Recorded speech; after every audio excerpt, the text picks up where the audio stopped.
I ate only beef for 30 days. Here are the lab results. The world is obsessed with testimonials. The incredible weight loss, the skin clearing up, the energy surge. But when it comes to the most radical diet in the world, the carnivore diet, people stop asking, "How do you feel?" and start demanding, "Show me the labs." I decided to cut through the noise, ate only beef for 30 days, and took 2 crucial blood tests to get the hard data. The results? They completely shatter the most persistent myths. I am Mirza from Carnivore Cure. Welcome! If you've been searching for answers that go beyond the usual nutritional dogma, if you're ready to see what happens when the human body is fueled only by the most nutrient-dense food on the planet, then you are in the absolute right place. If you're new here, subscribe, like, comment, and share. It truly helps us cut through the noise and get this life-changing information to the people who need it most. Part 1. The Great Beef Experiment. Why we need objective data. For decades, the standard advice has been a delicate dance around a food pyramid smothered in grains and vegetables, while red meat sits in the corner wearing a scarlet letter. You're told it clogs your arteries, causes inflammation, and leads to an early grave. Yet, thousands of people who ditch the greens and double down on beef report feeling better than they have in years. It's a total contradiction. The glaring content gap here is the lack of intervention studies, the kind of science where you lock people in a room and control exactly what they eat, then measure the results. Most of the fear-mongering surrounding red meat comes from observational studies, surveys where people try to remember what they ate, which struggle to separate the steak from the accompanying fries, soda, and lack of exercise. My 30-day all-beef experiment was about obtaining personal, objective data to see if the metabolic reality matched the subjective benefits reported by the carnivore community. We're moving past anecdotal evidence and getting down to the biochemistry. The goal was simple. 1 blood panel before the 30 days, 1 immediately after.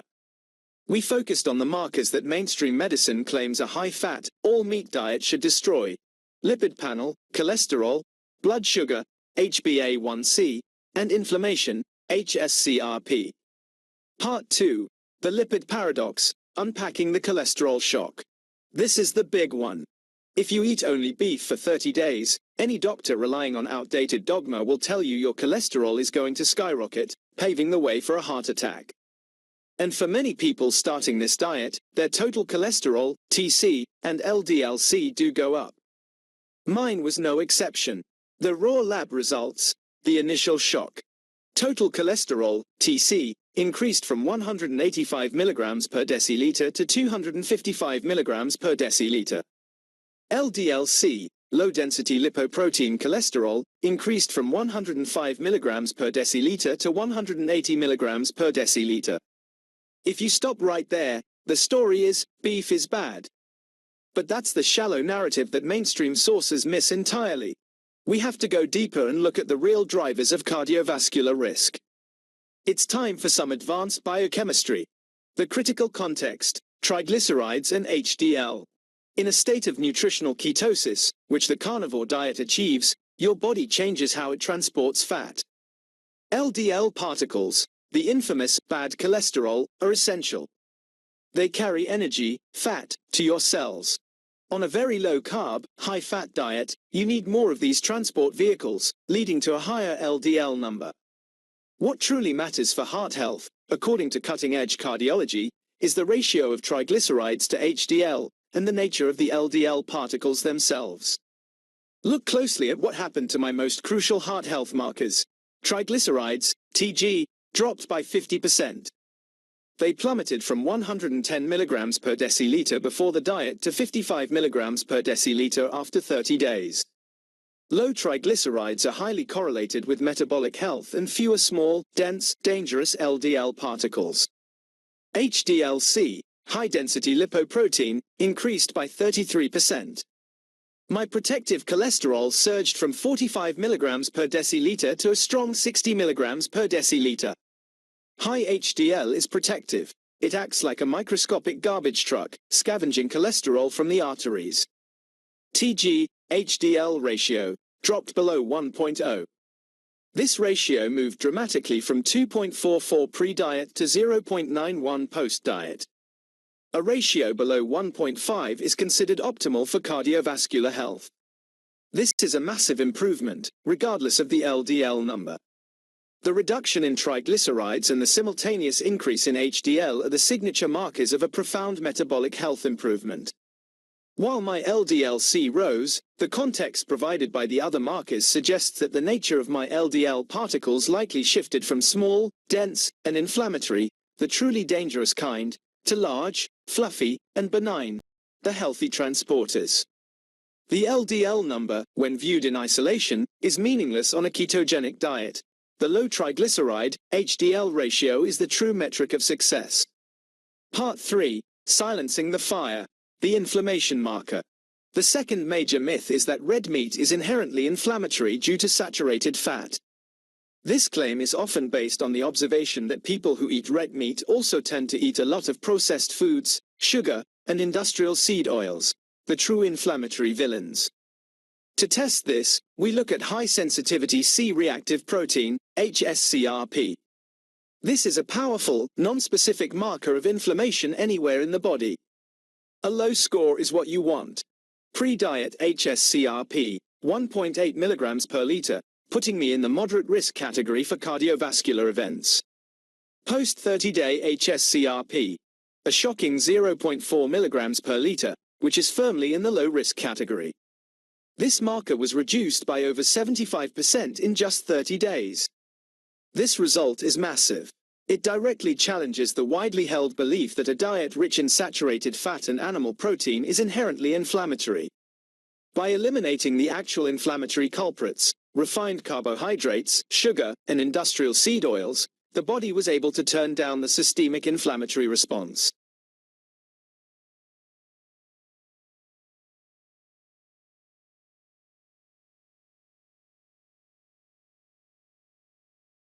The typical American diet is like throwing a bag of trash, sugar, seed oils, into a fireplace every day. Your body has to keep the inflammation fire, CRP, burning to try and dispose of it. The all-beef diet removes the trash, and the fire goes out. I saw this clinically in people like Jim, a composite example of countless anecdotes. Jim had joint pain so bad he struggled to open pickle jars, classic systemic inflammation. After 30 days of carnivore, his HSCRP plummeted from a high-risk 4.1 to a 0.9, and suddenly, those pickle jars became manageable. His doctor's jaw dropped, because this goes against everything he was taught. Part 4. The sweet spot. Blood sugar and metabolic reset. In the United States, metabolic disease, insulin resistance, pre-diabetes, and type 2 diabetes, is an epidemic. The cornerstone of the carnivore diet is the near-total exclusion of carbohydrates, which directly impacts blood sugar and insulin. We focused on hemoglobin A1C, HbA1c, which reflects your average blood sugar level over the past 2 to 3 months. Pre-diet HbA1c, 5.6%, placing me right in the pre-diabetic range. Post-30-day HbA1c, 5.0%, which is the normal, optimal range. This is arguably the easiest marker to predict, but it's the most important for public health. In just 1 month, the average blood sugar was dramatically lowered, moving me out of the pre-diabetic category. By removing the dietary cause of blood sugar spikes, the body's insulin sensitivity improves rapidly. For anyone struggling with blood sugar regulation, the carnivore diet acts as a profound metabolic reset, effectively reversing years of sugar-induced damage in weeks. A hypothetical but relatable anecdote. Imagine Maria, who was on the verge of a type 2 diabetes diagnosis with an HbA1c of 6.2%. Conventional advice was a slow, painful reduction in carbs. Instead, she went beef only. Not only did her HbA1c drop to 5.4% in 60 days, but her lifelong anxiety seemed to melt away. A common report due to the removal of gut irritants and the stability of having a fuel source, ketones, that the brain loves. The stability of a meat-only fuel source makes your brain happy and calm. Part 5. Filling the content gaps. What mainstream misses. Why do official guidelines and many traditional doctors still push back against this diet, even in the face of such compelling data? They are missing three crucial pieces of context that we, as informed health seekers, need to understand. 1. The myth of lean meat. Mainstream studies often fail to distinguish between lean beef and fatty beef. Historically, studies have shown that it's the combination of dietary fat and high carbohydrates that's toxic. The carnivore community, however, thrives on fat. But here's the crucial difference. They've removed the carbs. When you pair fat with large amounts of carbohydrates, the standard American diet, you create a dangerous recipe for insulin resistance and heart disease risk. When you remove the carbohydrates, the saturated fat is burned for fuel, ketosis, and becomes harmless. Mainstream science has historically studied meat in the context of a high-carb diet, leading to faulty conclusions about meat itself. They tested the bomb with the wrong fuse. 2. The anti-nutrient factor. The plants strike back. The human body's tolerance for various plant compounds is highly individual, especially for those with autoimmune or gut issues. The single most potent healing mechanism of the carnivore diet is its radical elimination of plant defense chemicals like lectins, oxalates, and phytates, which act as irritants to the gut lining. You're not just adding meat, you are subtracting irritants. In my case, the dramatic reduction in HSCRP could be just as much about stopping the daily chemical irritation from plant foods as it is about eating nutritious beef. Traditional medical advice ignores the possibility that common, healthy foods like spinach, high in oxalates, or whole grains, high in lectins, are causing the chronic inflammation that underlies so many modern diseases. 3. Nutrient bioavailability. Beef doesn't just contain nutrients. It contains bioavailable nutrients. For example, the iron in beef is heme iron, which is exponentially more absorbable than the non-heme iron found in plants. The vitamin A is pre-formed retinol, ready for the body to use, unlike the beta-carotene in plants, which many people struggle to convert. The carnivore difference. You might be eating a lot of plant-based vitamins, but if you can only absorb 5% of it, are you really getting the benefit? The carnivore diet provides the body with the highest quality building blocks, like highly absorbable protein, zinc, and B12, without the anti-nutrients that actively block their absorption. It's not just about what's in the food, but how much of it your body can actually use. Part 6. Quick Fire FAQ, Separating Fact from Fiction. Q. Where do you get your vitamin C? This is perhaps the most frequent question. Meat contains small, sufficient amounts of vitamin C, especially in organ meats like liver. Crucially, vitamin C and glucose compete for the same receptor for absorption. Since a carnivore diet has almost no glucose, the body's need for vitamin C plummets, and the small amount from the meat is used with maximum efficiency. It's a metabolic hack. Q. What about fiber and constipation? The myth that humans need fiber is widespread. Fiber is not an essential nutrient. While some people experience temporary constipation or diarrhea when adapting, many long-term carnivores report perfect, highly efficient bowel movements with far less frequency.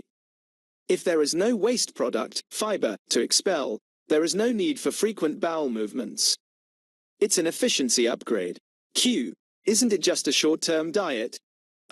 While the 30-day challenge is a powerful reset, large community surveys of over 2,000 long-term carnivores have found that most people maintain the diet for health reasons, with the median duration being 14 months and a vast majority reporting improved overall health.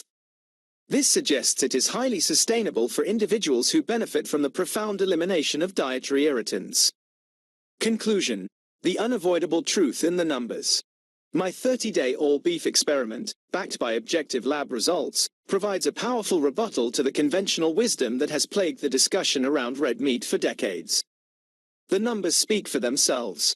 Massive improvements in metabolic health markers, a dramatic reduction in systemic inflammation, and a complete reversal of pre-diabetic blood sugar status. This isn't about promoting a fad. It's about asking a fundamental question. What happens when you fuel the human body with the most nutrient-dense, least inflammatory food available?